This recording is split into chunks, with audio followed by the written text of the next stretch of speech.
Bem-vindo, turma do sexto ano. Vamos a mais um vídeo relacionado ao nosso estudo de ciência deste ano. E agora nós vamos falar um pouco sobre a atmosfera. A atmosfera é todo o ar que circula e protege este nosso planeta contra as intempéries que vêm do cosmos. Então, para a gente entender melhor o estudo da atmosfera, é bom a gente saber que a atmosfera ela é dividida em camadas. E essas camadas são, nós temos a troposfera, a estratosfera, mesosfera, termosfera e exosfera. Sempre quando nós formos estudarmos essas divisões da atmosfera, é bom entender que essa divisão começa, apesar de a gente ter colocado de cima para baixo, mas de baixo para cima, para que a gente possa entender a relação desse nosso estudo. Ou seja, o que é a troposfera? A troposfera é a parte da atmosfera que está mais próximo da Terra. Ou seja, é este local onde nós estamos, onde nós conseguimos respirar, onde nós conseguimos sobreviver. É nela onde nós encontramos a maior concentração dos gases existente no nosso planeta. Tá?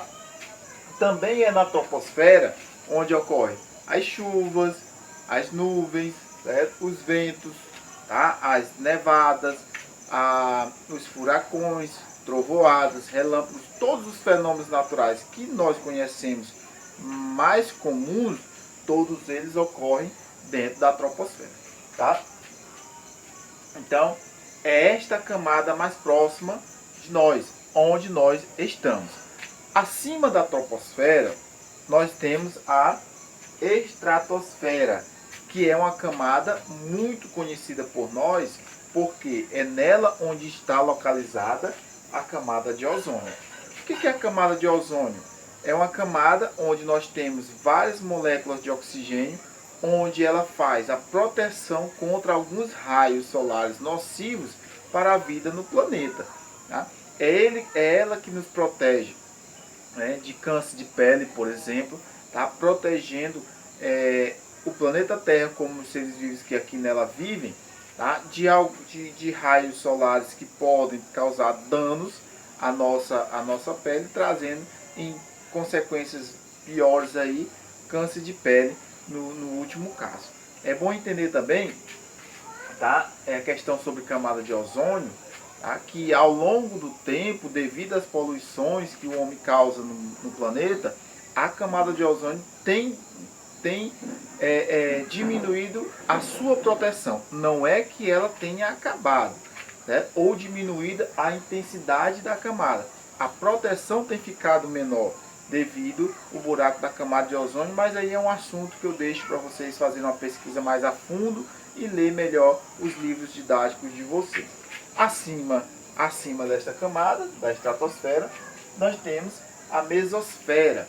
A mesosfera é uma camada muito riquíssima, né, em gases, porém também ela nos proporciona uma visão espetacular se nós estivermos em um dos polos do planeta.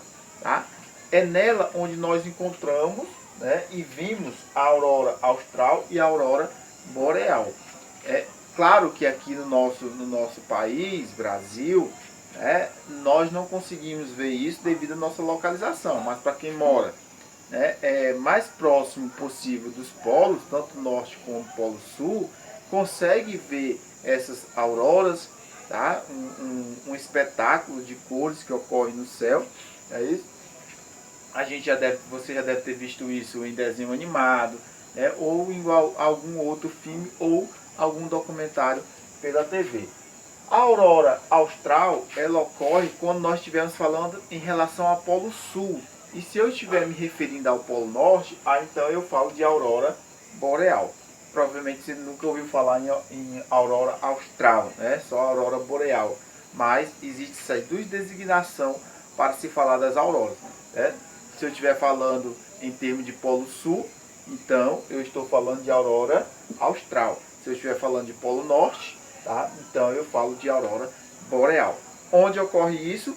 Na nossa atmosfera, na camada da mesosfera. Logo acima da mesosfera nós temos a termosfera. É uma camada também que recebe outro nome de ionosfera, porque nela se encontram muitos íons. Professor, mas o que é íons? Íons são átomos que têm uma leve diferenciação nos seus elétrons. Mas isso é um assunto para a gente lá no nono ano. Não vamos se arremeter ao que é íons nesse momento. Tá? Para nós, no momento, basta entender que a termosfera também é conhecida como ionosfera. E é nela, devido a essa riquíssimos átomos de íons que nela se encontram, que as ondas de rádio que são transmitidas batem nela e retornam para as nossas antenas dos nossos rádios. Então, na termosfera nós conseguimos escutar o rádio, porque as ondas de rádio batem nela e retornam para a nossa Terra, fazendo com que as transmissões cheguem aos nossos aparelhos. E por fim, nós temos a última camada, a exosfera, que é nela onde está o limite. Depois da exosfera, acabou a exosfera, então nós temos o espaço sideral, né? O espaço onde colocamos lá foguetes, onde nós temos, a NASA já colocou várias e várias estações, né? Onde os astronautas vão realizar seus trabalhos, onde nós sabemos que existem várias formas lá, onde os sinais são mandados, são refletidos para o nosso planeta Terra. Aí é um assuntozinho mais elaborado, um pouco mais à frente também. Então, para início, o que a gente precisa entender? Que a nossa atmosfera, que é a camada que protege este planeta, né, principalmente dos raios solares e das quedas de meteoros também, pois quando esses meteoros caem, eles queimam na atmosfera, fazendo com que aqui, quando eles cheguem na Terra, cheguem em pedacinhos pequenos que não causem muito problema. Isso é por isso que você vê, às vezes, olhando para o céu, aquele riscado de fogo no céu, que nós chamamos de estrela cadente, nada mais é do que meteoritos que vão caindo, pedacinhos de meteoritos que vão caindo e vão se decompondo, vamos dizer assim, se consumindo ao longo da atmosfera, fazendo com que, quando chegue na Terra, não cause danos tão grandes. Então, nossa atmosfera se divide em 5 camadas, tá? 3, 4, 5, ok? Onde cada camada tem lá a sua particularidade, onde cada camada tem a sua função dentro da proteção desse planetinha, que é o nosso planeta Terra.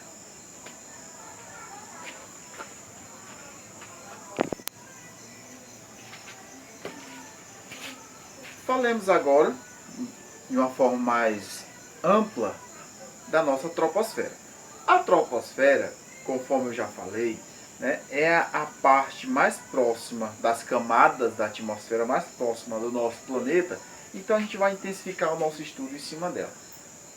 É nela onde ocorrem as chuvas, o vento circula, onde ocorrem as tempestades, trovoadas, relâmpagos, enfim.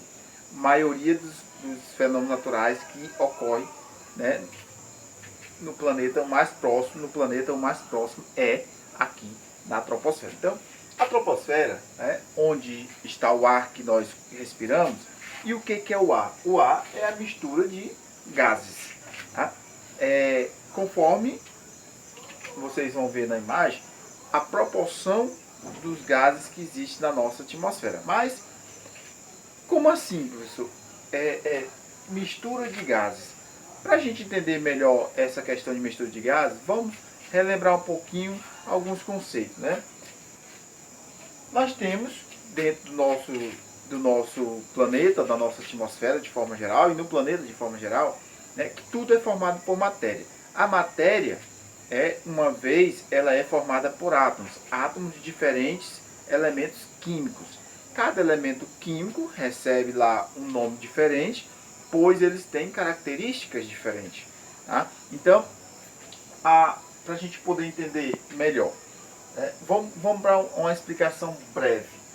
Uma bolinhazinha significa carbono, uma outra bolinhazinha vermelha, o oxigênio, outra bolinhazinha menorzinha, o hidrogênio. Tudo isso são átomos e átomos de elementos diferentes. Eu tenho o elemento carbono, o elemento oxigênio, o elemento hidrogênio. Claro que existe muito mais elementos químicos na natureza, só para a gente poder se conceituar. Tá? Então, na natureza, esses elementos podem viver de forma, né, isoladamente, apenas um único elemento unidos, ou elementos diferentes unidos uns com os outros. Ou seja, tá? Na natureza é comum encontrarmos um átomo de carbono unido a dois átomos de oxigênio, formando uma substância composta que nós chamamos de, tá, CO2 ou gás carbônico. Onde é que isso está mais familiarizado com a gente no dia a dia? Na nossa respiração. Quando nós inspiramos o gás oxigênio, ou seja, quando eu tenho a união de dois átomos de oxigênio, eu formo a molécula, né, que é uma substância composta, tá, por dois átomos de oxigênio, chamado de gás oxigênio. Quando eu inspiro na minha respiração o gás oxigênio, dentro do meu organismo há uma reação onde o meu corpo manda de volta o gás carbônico, o CO2. Mas de onde veio esse carbono, professor? Se eu respirei apenas oxigênio, esse carbono foi da nossa alimentação, que a gente se alimentou. Então, esse gás carbônico que é colocado para fora, né, ele vai ser absorvido pelas plantas, fazendo a troca gasosa através da fotossíntese e devolvendo o oxigênio para o ambiente. Mas isso é um assunto lá para diante. O que nós queremos entender aqui é que os elementos eles podem se unir formando compostos. Tá? Eu tenho um carbono, dois oxigênio, que formam, né, o que nós chamamos de gás carbônico, uma substância composta, tá? A molécula de carbono. Nós também podemos ter na natureza uma molécula de oxigênio e duas de hidrogênio, formando o que nós conhecemos muito, né, da molécula de água, H2O. E o hidrogênio, que é a união de dois hidrogênios se formando o gás hidrogênio. Então, para a gente entender por que falar dessas uniões, porque nós precisamos entender que se o ar é uma mistura de gases, nós vamos falar agora desses gases. E esses gases, muitas das vezes, eles estão unidos, como aqui o caso do hidrogênio. Tá? Nunca vai aparecer, né, ou raramente vai aparecer numa molécula sozinho e isolada.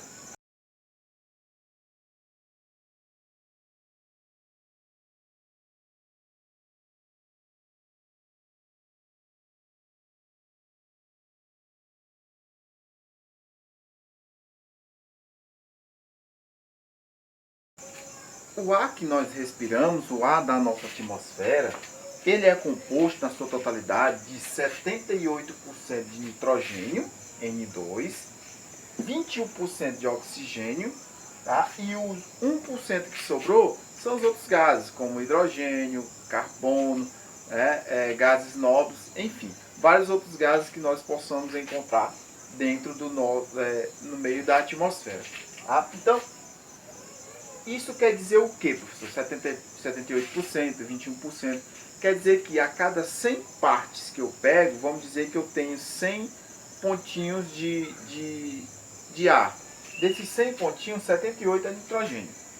21 vai ser oxigênio e o que sobrou são os outros gases. É assim que a gente entende questão de porcentagem. Né? De uma forma mais clara, vamos dizer assim. Tá? Agora, onde eu encontro o gás nitrogênio? Talvez você não conheça o gás nitrogênio tanto quanto o gás oxigênio e, né, nem o gás carbônico, porque ele não está presente na nossa respiração. Conforme nós vimos, o ar ele está numa concentração grande de nitrogênio, porém o nosso organismo não utiliza o gás nitrogênio proveniente da respiração. Tá? O nitrogênio que nós temos no nosso corpo não vem da respiração. Se não vem da respiração, então vem da onde? Qual a importância dele para o nosso organismo? Provavelmente você já deve ter ouvido falar que proteína é muito importante para o crescimento das crianças. E mas qual a importância da proteína e o que é que o nitrogênio tem a ver com isso? A proteína é uma substância que favorece o crescimento e o crescimento saudável de qualquer pessoa. Agora, o nitrogênio está presente em toda e qualquer proteína. E onde é que nós consumimos o nitrogênio presente nessas proteínas? É através da nossa alimentação. Então, vamos entender. Se nós não absorvemos o nitrogênio da respiração, então o nitrogênio que nós temos no nosso corpo, ele vem da onde? Ele vem do alimento, tá? Que nós ingerimos. Então, vamos acompanhar a imagem para a gente entender como é o ciclo desse nitrogênio. Vamos entender, tá? Como funciona o ciclo do nitrogênio até no momento que ele entra no nosso organismo e quando ele sai do nosso organismo, quando na grande maioria, totalidade, quando a gente, né, chega o momento da nossa morte. Vamos entender a situação. Acompanhemos a imagem relacionada ao ciclo do nitrogênio. Como é que funciona a captura do nitrogênio que está no ar até chegar ao nosso corpo? Como é que ele faz todo esse caminho, uma vez que para nós o nitrogênio só entra no nosso corpo através da alimentação? Da seguinte forma, né? O nitrogênio que está no ar, ele acaba passando para o solo. Uma vez estando no solo, as bactérias chamadas bactérias nitrificantes, porque eles trabalham em cima do nitrogênio, tá? Pegam o nitrogênio que está no solo e transformam em nitratos. Uma vez transformando em nitratos, as raízes das plantas, principalmente as leguminosas, vão transformar esse nitrato em proteínas e lançar essa proteína para o corpo da planta.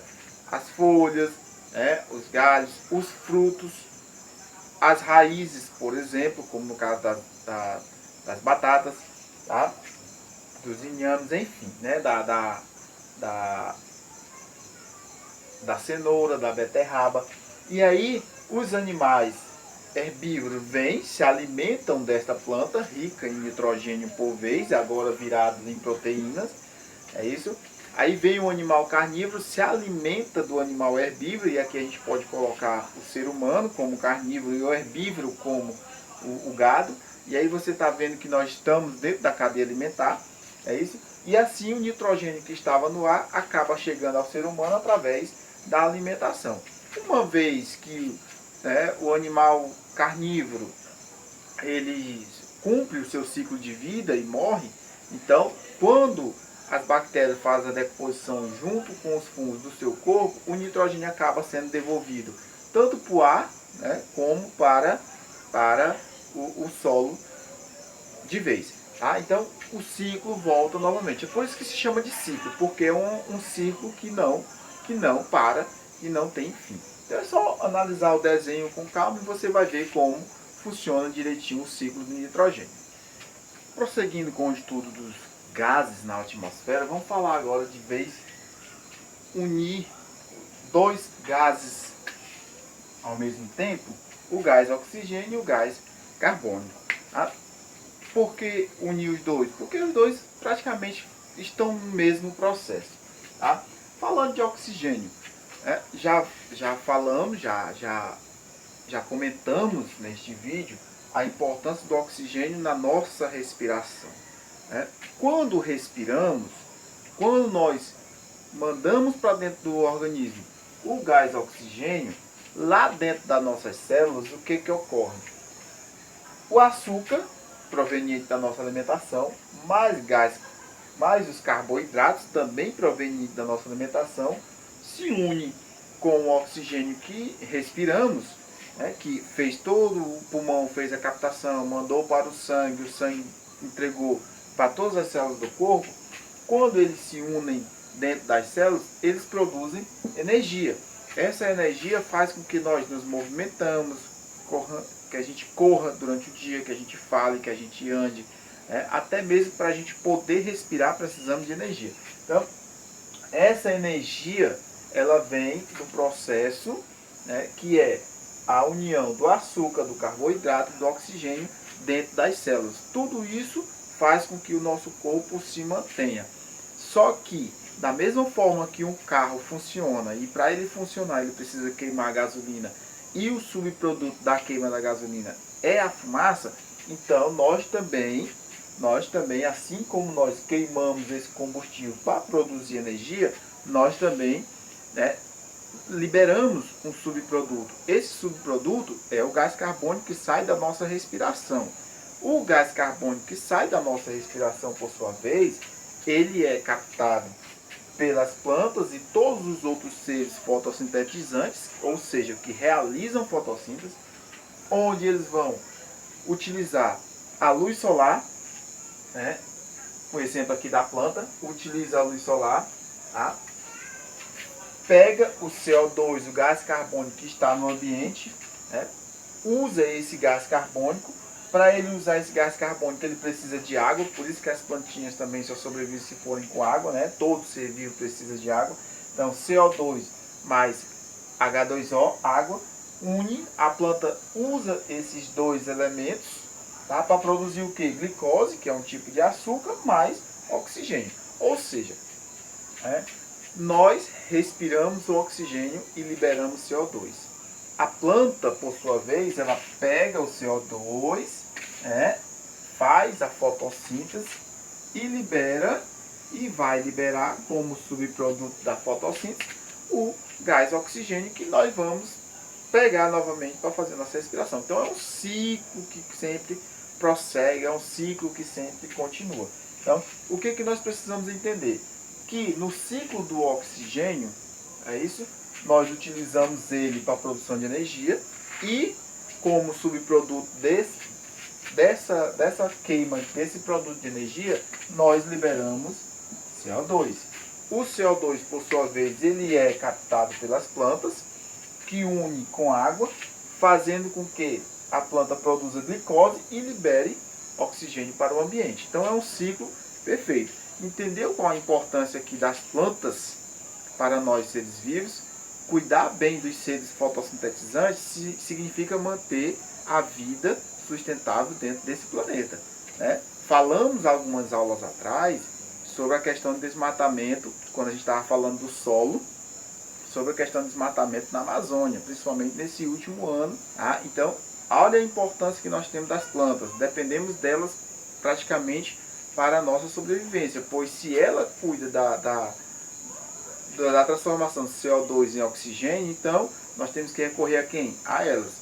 É bem verdade que os seres fotossintetizantes dos oceanos também faz com que o oxigênio retorne para a atmosfera, mas sem as plantas também o nosso clima fica meio que conturbado.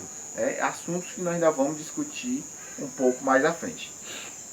Para encerrar essa nossa videoaula, vamos só relembrar um pouquinho aqui sobre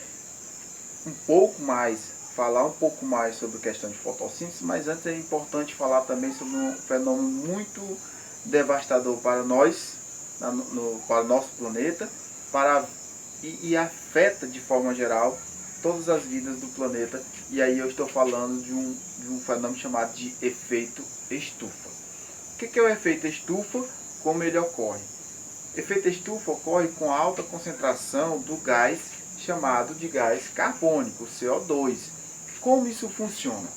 Da seguinte forma: imagine só que nós temos nossa atmosfera e aqui uma nuvem muito forte de poluição. O que é o correto a se acontecer? O correto é que o raio solar, quando ele chega à superfície da Terra, ele seja refratado, mandado de volta para a atmosfera do cosmos. Então, bate na Terra, o correto é que ele volte. Como o nosso planeta está muito poluído e como a poluição é muito densa, o que ocorre com esse raio solar? Ele vem, ele atinge a superfície da Terra, volta e quando chega a uma determinada altura da atmosfera, ele encontra uma barreira. Essa barreira geralmente formada de poluição e de muito gases CO2, né? Concentração de gás carbônico. Então, ao invés desse raio voltar com intensidade total para o cosmos, o que vai acontecer? Ele acaba retornando para acaba voltando para a superfície da Terra, fazendo com que o clima da Terra fique mais quente, o chão fique mais aquecido. É isso. É tanto que nos últimos anos a gente percebe que a temperatura da Terra tem aumentado e registros mostram isso. Qual é a consequência a longo prazo desse aquecimento global? Primeiro, derretimento das geleiras. O clima começa a ficar meio que confuso, então onde não chovia começa a chover demais, onde chovia demais passa a ter seca. Alguns anos atrás nós tivemos seca onde não imaginaria que tinha, como dentro da floresta amazônica. Então tudo isso se dá devido à poluição. Quais são os métodos que nós podemos fazer para evitar isso? Evitar poluir o máximo possível. Então se a gente evita a poluição, a gente passa a proteger um pouco mais o nosso planeta. Professor, é algo meio complicado, meio difícil evitar a poluição. É verdade, mas já tem uma gama de soluções a caminho, como por exemplo, carros elétricos, que deixam de queimar gasolina, combustível fóssil, que são os maiores vilões de poluição, tá? E aí passa a usar energia elétrica, e a energia elétrica a gente sabe que é um recurso renovável, ou seja, ele se acaba hoje, tem como a gente fazer novamente. Combustíveis fósseis não tem como se renovar, então a gente tem como cuidar pelo menos um pouco dessa questão de poluição dentro do nosso planeta. Reciclagem, que é um assunto que a gente falou nos nossos últimos encontros, nas nossas últimas aulas, também é algo muito importante que nós podemos fazer para cuidar da saúde do planeta. Então, essa concentração de CO2, como ela fica muito grande, as plantas do planeta não são suficientes para que a gente possa, ter uma absorção geral desse CO2. Para que esse CO2 fosse totalmente absorvido, era necessário que o planeta Terra passasse anos sem produzir poluição. E isso está fora de cogitação, uma vez que o homem precisa do desenvolvimento para sobreviver. Mas, uma vez tendo CO2, então vai haver fotossíntese. Então, mais uma vez, só para a gente encerrar essa nossa aula de hoje. Então, como ocorre a fotossíntese? O raio solar é absorvido pela planta.